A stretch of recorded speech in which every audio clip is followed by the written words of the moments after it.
Hi, welcome to this professional options trading course, lesson 1, which is the basics of options trading. I'm Adam Khoo, and together with me is Bang Pham Van, who is an options specialist. He's been trading for the last 12 years. In fact, he's the one managing my corporate account, trading options and getting double-digit returns, right, every single year. So in this lesson, you're going to learn about the basics about what options are all about and how you can really use it to magnify your returns and minimize your risk in the market. So let's begin. So why learn about options? Because options are a very powerful tool used by both long-term investors as well as short-term traders. And if you seriously want to magnify your returns, you have to learn about how options can help you to do that as well. So as an investor, how can you use options? Well, the first thing is investors use options to hedge their investment portfolio. So in other words, options are kind of like insurance policies where you buy insurance, you pay a premium so that if the market goes down, you don't care because you've insured your portfolio. For example, let's imagine you've bought a lot of stocks of companies, right? And it's worth, say, $1 million. And you know that in the long run, it's going to go up. But in the short term, you're afraid of a recession. You're afraid that the bear market is going to come and your $1 million is going to drop to $500,000. So what you do is you buy a put option that insures your portfolio at $1 million. So once you buy that insurance put option, what happens is even if the market crashes, your portfolio is still worth $1 million. Yeah, isn't that cool? Right? So with options, you can hedge your investments and you don't care if the market collapses because you have protected your capital. And you learn more about this later on in the lesson on protective puts. Number 2, options can be used to generate additional income for an investment portfolio. So normally as a long-term investor, you buy stocks. How do you make money? Well, number 1 is you collect dividends every year. And dividends are usually about 2 to 3% a year, which is pretty boring. And you hope the stock will go up in price. Okay. Now, you can use options to generate additional income. We call it selling covered calls. And again, you're going to learn this in the next few lessons. And with selling covered calls, even if the stocks you buy don't go up, they go sideways for 10 years, right? Besides collecting dividends, you are able to collect an additional 20 to 30% return by collecting premiums by selling call options on your stock. If you think, what the heck does that mean, right? Coming soon, hold on, you're going to learn it in this program. So basically, with options, even if the stocks you buy don't go up, they go sideways for years, you can get an additional 20 to 30% return by getting premium by selling options, right? The third way we can use options as investors is to buy stocks at a discount or even for free, right? And later I'll share with you who does this in a really, really big way. So for example, let's imagine Coca-Cola is selling at $60 and you say, you know what? I don't want to pay $60. I want to pay $50. With put options, you can actually collect premiums and buy at a big discount or even sometimes paying nothing to buy Coca-Cola stock. You say, is that possible? Absolutely. You're going to learn this under selling cash secured puts. So all these are fancy strategies that we use in options to achieve all these things. Now, how about as a trader? So if you are a short-term day trader or swing trader, you use options in a very different way. You use options as a way to replace buying the stock itself.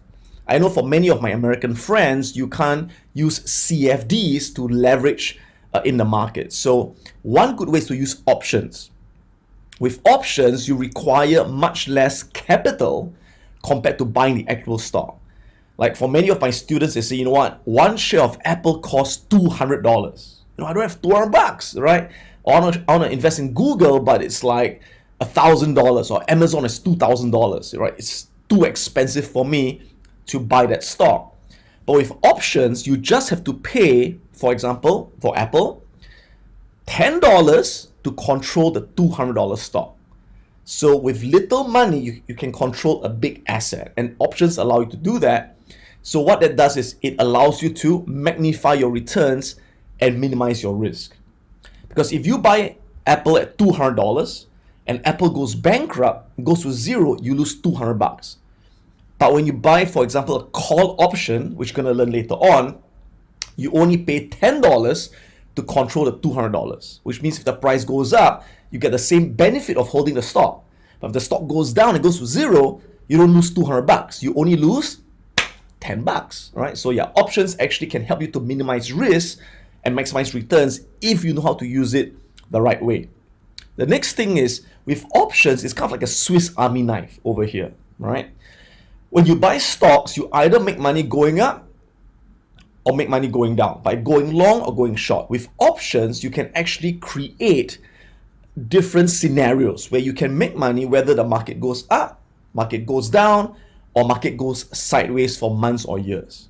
All right, and that is the power of options. So with that, let's learn how to use options. But before that, I'd like to ask you a question. Do you know who is the biggest option trader in the world? Who's the guy who trades the biggest quantity of options in the world? Make a guess, and I'm going to reveal it on the next page. All right, have you made your guess? Do you know who the world's biggest options trader is? And the answer is, drum roll please. The answer is Warren Buffett. That's right, the big man himself, the world's greatest investor himself. You know, many people think that, hey, Buffett made all his money by investing in stocks like Coca-Cola, American Express, right? So people buy all these stocks and they wonder, how come I'm not making the same returns he's making? That's because they don't understand, besides buying stocks and holding the stocks for years, he uses options to magnify his returns and minimize his costs. So how does he use options? There are many ways, but I'm going to share with you 2 ways that he uses it right now. The first thing that Buffett does is he sells put options on stocks that he wants to acquire at lower prices. Now again, later on I'll explain in detail what put options are. So if you don't really understand right now, it's okay, but I'm giving you a general idea, right? So for example, he wants to buy Coca-Cola shares at $50. Okay, or rather, right now Coca-Cola is selling at $50. And Warren Buffett wants to buy it as cheap as possible, right? Because he knows in the long run, the shares will go up, but he wants to buy it at a discount. So instead of buying the shares at $50, what does he do? He will sell put options at a $49 strike price. Now again, what's a put option? It's an insurance contract. So he sells insurance to someone who buys the insurance on Coca-Cola. So in other words, what Buffett is doing is he's saying to that person, if Coca-Cola drops to $49 or lower, no worries, I'll buy it from you at $49. He makes that insurance to that person. Now in return, that person, whoever bought the insurance contract, pays Buffett a premium of $1. That make sense? So Buffett sells a put option, collects $1 in premium. And Warren Buffett, by collecting the premium, is obligated to buy Coca-Cola shares at $49, which he wants to do anyway. So even if Coke drops to $45, Buffett is obligated to buy it at $49 because of the insurance contract. So what are the different scenarios? Scenario number 1 is Coca-Cola does not go down to $49, right? It stays at $50 or goes up. Now in that scenario, what happens?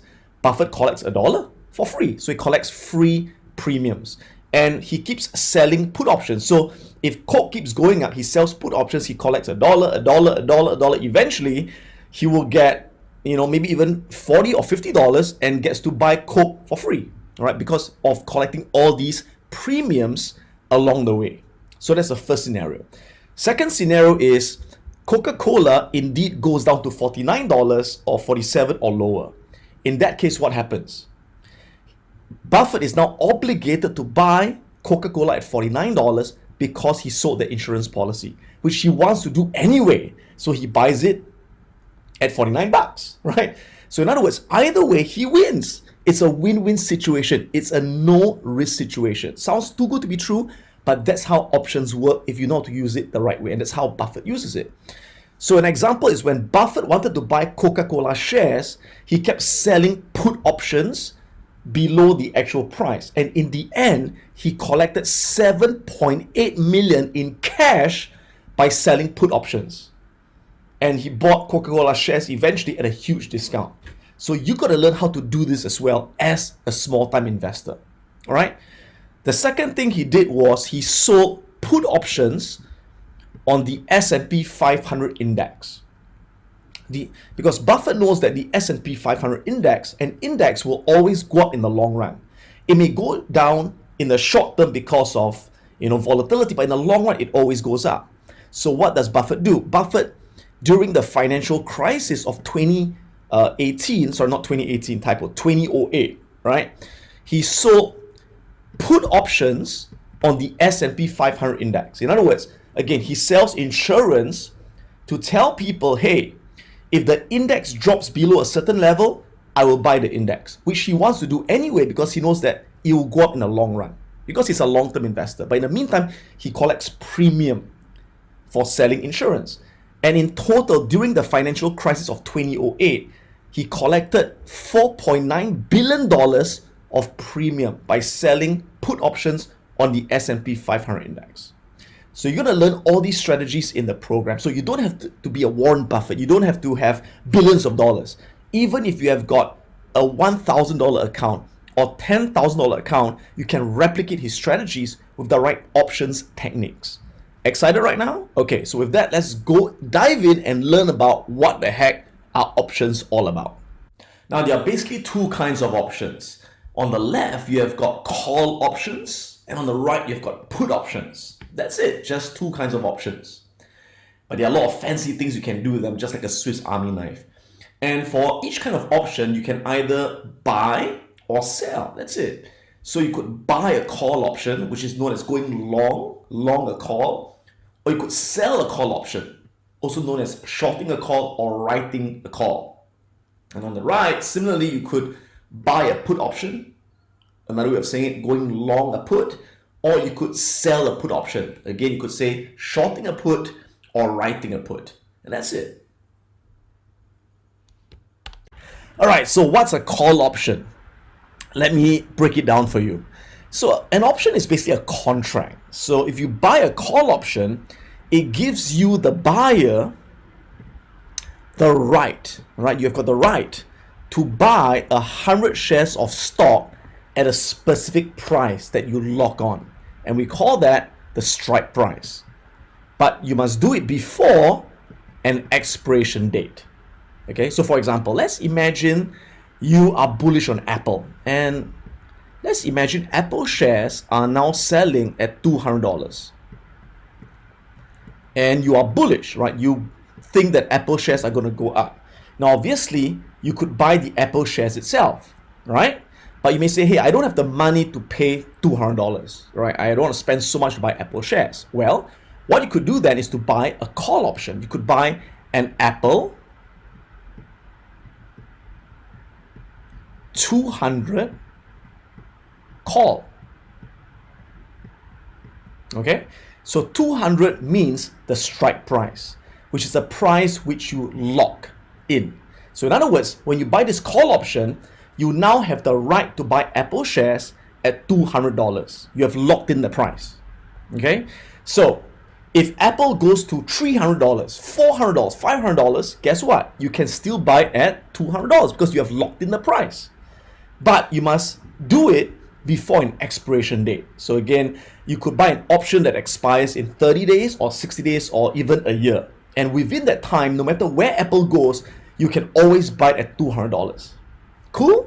Yeah. Now, of course, to get this right, you have to pay a price. We call that the premium. Okay? So how do you read an option? This is how you read it over here. So this is the Apple December 200 call, and it's selling at $8. So the first thing you see would be, what is the stock that's underlying the option? In this case, we are buying an option on Apple shares. Okay. The next thing you see is the date of expiration. So again, it could be January, February, March, April, in this case, December. Okay. Now, options expire on the third Friday of the month. So when you buy a December option, it will expire on the third Friday of, you got it, December, all right?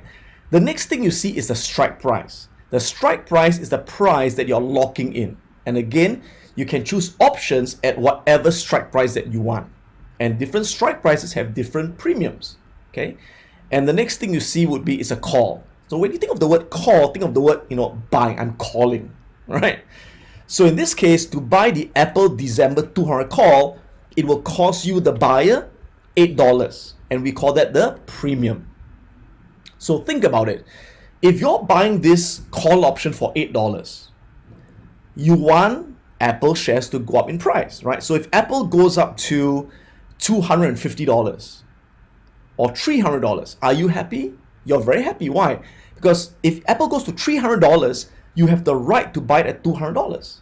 So in other words, you can buy at $200 and sell it at $300 and make $100, right? And all you paid was $8 to lock in the price. That's a call option. Yeah. Now, what if you bought the call option and Apple's share price dropped from $200 to $190? Well, then you're not too happy, right? Because you have the right to buy it at $200, but it's now selling below $200. So, it's now your option becomes worthless, right? And you pay $8 for it. So at the most you pay $8. If it goes down, it's worthless. But if it goes up, my God, you can make unlimited amounts of profit. So that's how a call option works. All right, so let's take a closer look at this whole transaction. Now, you can be a call buyer or you can be a call seller. You can take either role in the market. So in this course, you'll be learning the strategies of how to profit in both roles. So again, as a call buyer, you buy the call, you pay a price, you pay the premium. In this case, it is $8, for example. Now, who collects this premium? The call seller collects the premium. But let's go back to the call buyer again. So as a call buyer, you pay the premium and now you own the option. You own the call option. And the call option you own gives you the right. You now have the right to buy the shares, in this case it's Apple, from the call seller at the agreed upon price, which again is called the strike price of, for example, $200. Now, as a call buyer, once you own the option, what do you want? You want the share price to go up as much as possible. So as a call buyer, you are bullish. Why? The more the share price goes up, the more valuable your call options become. And you can sell your call options at a higher price than the price you bought it, right? So buy low premium, sell high premium. So how does this work? For example, if the stock price goes from $200 to $250, what does this mean? This means that as a call buyer, you have the right to buy the shares at $200 and sell it immediately in the market for $250, giving you a profit of $50.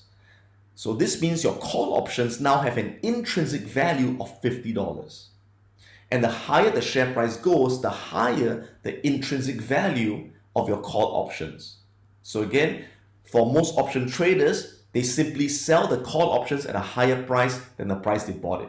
Buy low premium, sell high premium. Or as a call buyer, you could also exercise your options. But most people don't do that. But what does it mean? When you exercise your options, you're saying, okay, I actually want to buy the shares. So you exercise your options and you actually take delivery of the shares. You buy the shares at $200 and then you sell it immediately at $250, also making a $50 profit. So there are two ways you can profit as a call buyer. Now let's go back to the call seller. So for the call seller, how do they profit? Well, they sold the call to you, the call buyer, and they collect the premium. So for the call seller, their maximum profit they can make is the premium they receive. But by receiving this premium, the call seller is now obligated. They are obligated to sell the shares to the call buyer at the pre-agreed price, which is $200. So no matter where the share price goes, the call seller has to sell the shares at $200. So as a call seller, you are normally bearish. You believe the stock price will not go up. You believe the stock price will stay where it is or you go down. Because if the stock price doesn't go up, it goes down, what happens? The call options get worth less and less and less. And by expiration date, it becomes worthless. And that's what the call seller wants. The call seller wants to sell the call, collect the premium, and hope that the option expires worthless. Because once it's worthless, the call seller no longer has the obligation to sell the shares to the call buyer. So for example, if the share price goes from $200 to $190, what does that mean? It means for the call buyer, he has the right to buy the shares at $200. But now the shares are at $190. So the call buyer has no incentive to exercise the options, and the options are now worth hardly anything, right? So they'll say, fine, I will not do anything. And so finally the call options will expire worthless. And again, that's what the call seller wants. But again, what if the share price goes up to $250 or $300? The call buyer is happy, right? The call seller is not too happy. Because if the share price goes up again to $250 or $300, what does it mean? It means that the call seller is obligated to sell the shares at $200, but it's now at $250. If the call seller already owns the shares in their portfolio, then no worries. They just take their shares and they sell it at $200 when they could have sold it at $250. So they say, well, I could have gotten a higher price, but I have to sell it at $200, whatever, right? So it's fine. The danger happens when the call seller does not own the shares in the first place, or they have not bought reinsurance. Then they could be losing a lot of money, because as the share price goes up higher and higher, the call seller may have to physically buy the shares at a very high price at $300 and deliver the shares to the call buyer at $200. So we call that selling calls naked, right? Now don't get too excited, right? Selling calls naked means you sell a call option without first owning the shares or without buying reinsurance, and that's something you should never ever do. In this program, you're going to learn that yes, you can make a lot of money by selling calls and collecting premiums, but you got to own the shares in the first place, or you have to buy reinsurance. So that will come in the later lesson. All right. So I hope you understand how this whole transaction now works. So how do we compare buying call options versus buying the stock itself? Let's take a look. Right.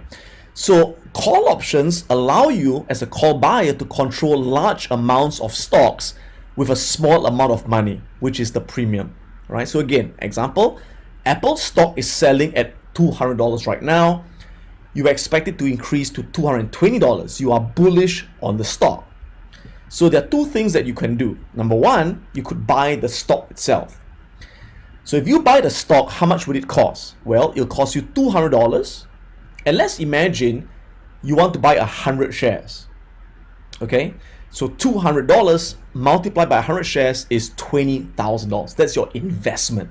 Okay, so it's a pretty big capital that you need in order to buy 100 shares. Now, if Apple increases to $220, the market value of your shares becomes 220 times 100, $22,000. So what's your profit? Your profit is $2,000. Got it? Okay. Now, to make the profit of $2,000, you had to invest $20,000. So what is your actual return on investment, your ROI? It's $2,000 divided by 20 grand. Your return on investment is 10%. So that's what happens when you buy the underlying stock. Now, what if you were to buy the call option instead? So instead of buying Apple shares, you buy the Apple 200 calls. So in other words, 200 is a strike price. The option locks in the price at $200 and you pay a premium of $8 for this option. So now what's your investment? Now you invest $8 because you just paid a premium, right? And multiply by 100 shares, because one contract of an option is always 100 shares. So your investment is $800 in this case, okay? So same thing, Apple price increases to $220. Are you happy? You're pretty happy, right? Why? Because you have the right to buy at 200, but now it's at 220. So what's the difference? The difference is 220 minus 200 is $20. So in other words, your options are now worth $20 in intrinsic value, okay? And $20 times 100 is $2,000. This is the value of your options, the intrinsic value. You will learn later on that it will actually be worth a bit more than that because there's some extrinsic value, but that's for later. So just for now, understand your options are worth at least $2,000. So again, you bought the options for 800 bucks. Now the options are worth 2,000 bucks. Okay, so what's your profit? Your profit would be $2,000 minus 800, giving you a profit of $1,200. So you made $1,200, but what was your investment? Your investment was only $800. So you made $1,200 out of 800 bucks, and your return on investment is 150%.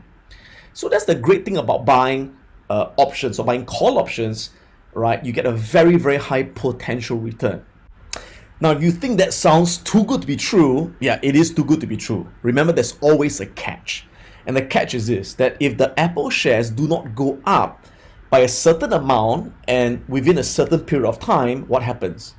Your options expire worthless. That's right. So you should only buy call options if you're very bullish that the price will go up significantly in that period of time, or you will lose money on that.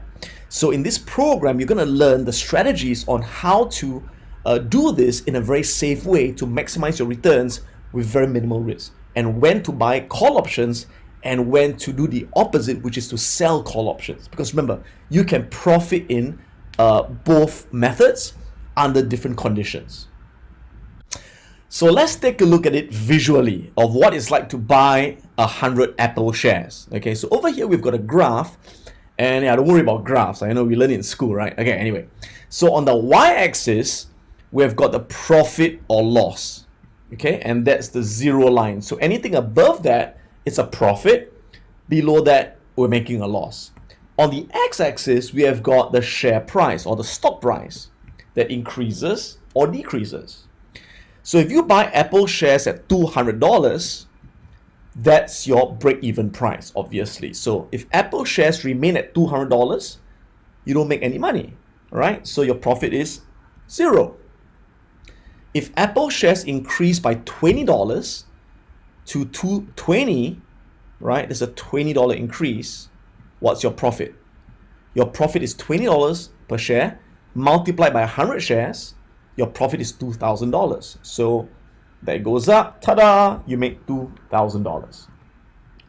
If Apple falls by $20, right, drops in price to $180, you lose $20 per share. Multiply by 100 shares, ta-da, you lose $2,000, right?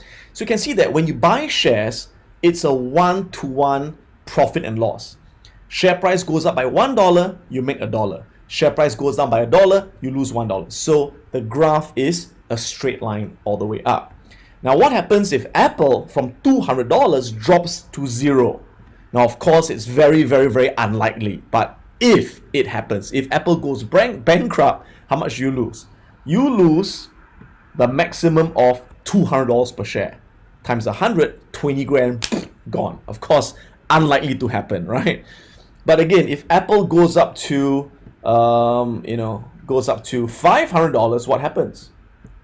Then again, you make a lot of money. If Apple goes up to $1,000, right, you make a lot of money. So you can see when you buy the shares, you have got unlimited return, and well, yeah, the risk is limited to your total investment. So you can lose everything, right? So that's how you buy the shares. Now let's compare that to buying a call option, and let's look at the difference. All right, so let's take a look now at the profit and risk profile of buying a call option instead. So notice at first glance, what you notice? That it's no longer a straight line, right? Like the shares was a straight line. Now what happens is your downside is kind of like limited. Okay, why? So again, in this scenario, we are buying one contract. Again, one contract is always 100 shares. You're buying one contract of Apple calls with a strike price of $200. We are paying the premium of $8. So in this case, what's our maximum risk in buying the call option? Our maximum risk is the premium that we pay, which is $8. So $8 multiplied by 100 shares, because again, one contract is always 100 shares. So $8 multiplied by 100 shares is $800. So the maximum risk is $800. Hence, the downside is limited to $800. That is the worst that can happen. In other words, if Apple's stock price from $200 falls to zero, the most I can lose is $800. So that's the great thing about buying a call option. You cap your downside. Now, what if the price goes up, which is what we want? So for example, if Apple shares go up to $220, again, remember the x-axis tells you the stock price and the y-axis tells you the profit and loss, right? So again, right now Apple is selling at $200. We are buying the option with a strike price of $200. If Apple goes from 200 to 220, are we happy? Yes. Why? Because again, we have the right to buy it at 200, but now it's selling at 220. So we could buy it at 200 and sell it at 220, giving us an intrinsic value of $20 per option that we hold. All right. So the profit at expiration, as you can see over here, would be the stock price minus the strike price. So if the stock price becomes 220 minus the strike price of 200, that's $20. So again, our options have a $20 intrinsic value.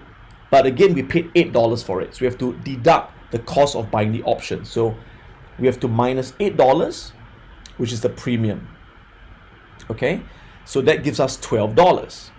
So $12 multiplied by 100 shares is $1,200, which is our net profit. So in other words, if Apple goes to 220, you can see we make a profit of $1,200. There we go. That is our minimum profit that we make at expiration. In fact, we could make more than that if we sell it before expiration, but more on that later on. Okay. Now, what's our break-even price? Our break-even price is equal to the strike price plus the premium. Okay. So in other words, in order to break even, the share price has to move at least the premium that we paid. So in this case, the strike price is $200. The premium is $8. So the break-even price is $208. There we go. So if the share price doesn't move to 208 or more, we will lose money. And the max we can lose is $800. But once it crosses 208, the sky's the limit. So you can see again from this chart that by buying a call option, we've got limited risk, but unlimited returns. Now, but what about the call seller? Remember that you can either be a call buyer or call seller. And for the call seller, it's the complete opposite. The graph looks like that. Ta-da! Oops, hold on. The graph looks like that, right? It's inverted. So remember that for the call seller, it's the opposite. You have limited return, but potentially unlimited risk if you sell the calls naked. Now, I'll explain what that means in a short while. Don't get too excited, all right? So again, when you sell the call, what happens? As a call seller, you get a premium, right? So the maximum profit you get is the premium that you are paid. So in this case, $8 times 100 is $800. So in this case, your profit, which again is above the zero line, is limited to the premium that you collected. All right. And again, when you sell the call, you want the price to remain where it is or go down. So again, notice that when the stock price goes down, right, you get the maximum profit, which is the premium you collect. But if the price goes up, then you may not be that happy, right? Because if the price goes up from $200 to say $220, what does it mean? Remember, as a call seller, you are obligated.